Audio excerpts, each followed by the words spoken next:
করতে চাই মহান সৃষ্টিকর্তার প্রতি, যিনি দয়া করেছেন বিদায় বাংলাদেশে একজন আনোয়ারিস রয়্যাল রানা তৈরি হয়েছে, এবং এই একজন আনোয়ারিস রয়্যাল রানা স্যার সিদ্ধান্ত নিয়েছে বিদায় আজকে এত চমৎকার একটা মঞ্চ তৈরি হয়েছে।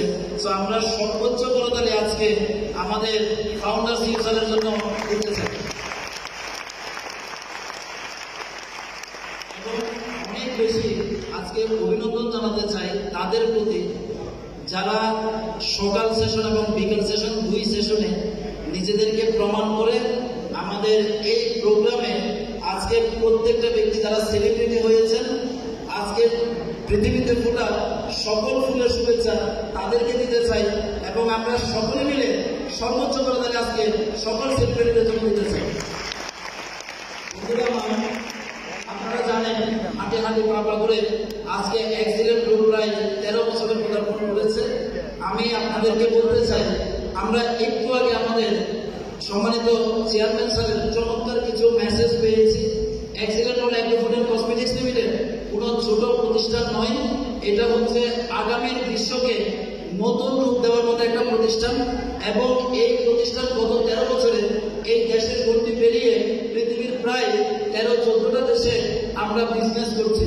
তো আমি সকলকে বলবো, ইতিপূর্বে আমরা অনেকগুলা বক্তব্য শুনেছি, শুধু আপনাদেরকে বলতে চাই অ্যাক্সিডেন্ট ওয়ার্ল্ড যে স্বপ্ন নিয়ে কাজ করছে, আমরা 2030 সালের মধ্যে একটু আগে আপনারা যে লাইফস্টাইল দেখেছেন, যতগুলো ইনফরমেশন পেয়েছেন, পৃথিবীর যতগুলো বড় বড় কোম্পানির মেসেজ আপনারা পেয়েছেন, ওই কাতারে গিয়ে আমরা নাম্বার 1 কোম্পানি হিসেবে অ্যাক্সিডেন্ট ওয়ার্ল্ডকে প্রতিষ্ঠিত করার লক্ষ্যমাত্রা নিয়ে যাত্রা শুরু করেছি।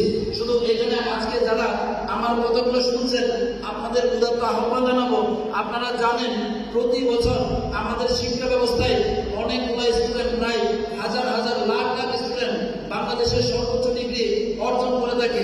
কখনো শিক্ষা বোর্ড জানে না কোন স্টুডেন্টরা সর্বোচ্চ ডিগ্রি অর্জন করবেন। ঠিক একইভাবে 2013 সালে আনোয়ারিস রয়্যাল রানা স্যার বাংলাদেশের নেটওয়ার্ক ইন্ডাস্ট্রিকে প্রতিষ্ঠা করার জন্য একটা সিদ্ধান্ত নিয়েছিলেন, এবং সিদ্ধান্ত নিয়েছে 2030 সালে পৃথিবীর নাম্বার 1 কোম্পানি করব, এবং সিদ্ধান্ত নিয়েছেন আমাদের দেশের বাংলাদেশের সোনার ছেলেরা আজকে যেভাবে আমরা এখানে দাঁড়িয়ে এই মঞ্চে আমরা পৃথিবীর বিভিন্ন দেশের সেলিব্রিটিদের ভিডিও দেখছি, বাংলাদেশের সোনার সন্তানদের পৃথিবীর বিভিন্ন দেশে এরকম ভিডিও বায়োগ্রাফির মাধ্যমে তাদেরকে নিয়ে গর্ববোধ করবে। আমরা কি সেই দেশের বাসিন্দা হতে চাই? কোম্পানিকে প্রতিষ্ঠিত করতে চাই? নিজেকে আমরা সারা পৃথিবীতে প্রতিষ্ঠিত করতে চাই? নিজেকে এক্সাম্পল তৈরি করতে চাই? তাহলে আমি বলবো আজকে সিদ্ধান্ত নেওয়ার পালা। 2013 সালে আমি সিদ্ধান্ত নিয়েছিলাম বিদায় আজকে এই চমৎকার একটা মঞ্চ তৈরি হয়েছে। অ্যাক্সিডেন্ট হলে পর্যায়ক্রমে সিদ্ধান্ত নিয়েছে বিদায় আজকে আমাদের সামনে একটু করে আপনারা দেখবেন তারার মেলা 3 জন ব্যক্তি অ্যাক্সিডেন্ট হলে কাজ করে। এটা কোনো আগামীতে হবে এমন কোম্পানি না। বাংলাদেশে গত 12 বছরে প্রায় 27 জনের মতো ব্যক্তি অ্যাক্সিডেন্ট থেকে স্বপ্ন পূরণ করেছে, স্বপ্নের গাড়ি অ্যাচিভ করেছে। একটু করে দেখবেন 3 জন ব্যক্তিকে বাইরে গাড়ি সাজানো আছে, আমরা তাদেরকে স্বীকৃতি দিব, গাড়ির চাবি বুঝিয়ে দিব। এই ব্যক্তিগুলো আপনাদের মতো সিদ্ধান্ত নিয়েছিল।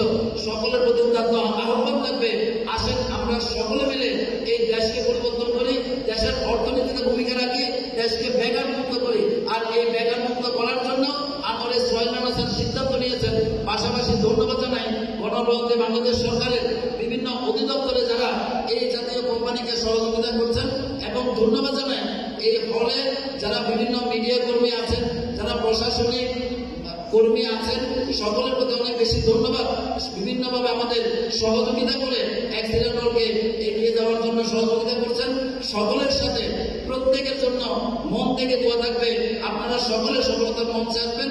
সেই মঞ্চে প্রত্যেকে ফুলের মালা দিয়ে, প্রত্যেকটা ব্যক্তিকে স্বপ্নের গাড়ির চাবি তুলে দিয়ে আপনাদের সাথে সফলতার মঞ্চে দেখা হোক, এই প্রত্যাশায় আজকের মতো শেষ করছি। সকলে ভালো থাকবেন, সুস্থ থাকবেন। মাইলা বাংলাদেশ, মাইলা অ্যাক্সিডেন্ট হল। আসসালামু আলাইকুম।